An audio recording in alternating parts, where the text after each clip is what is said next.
বিশ্বনবী বললেন, যে ব্যক্তি রাত্রিবেলায় সূরাতুল মুলক তেলাওয়াত করবে তার কবরের আযাব হবে না। কবরে প্রথম প্রশ্ন করা হবে, মার রব্বুক, তোমার রবের নাম কি? আমাদের রব কে?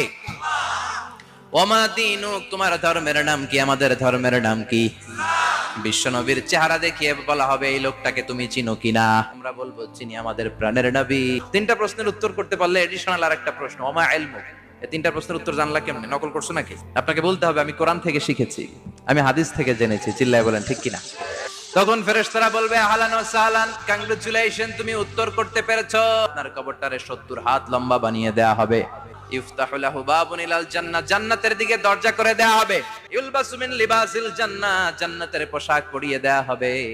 আর বলা হবে, নাম কানাও মিল আরুস, বাসর রাতে কনেকে নিয়ে বর যেমনি শান্তির ঘুম, আরামের ঘুম দেয়, তুমিও ঘুম দাও। তোমার এই ঘুম কেউ ভাঙাবে না, ইসরাফিলের সিঙ্গার ফুৎকার ছাড়া।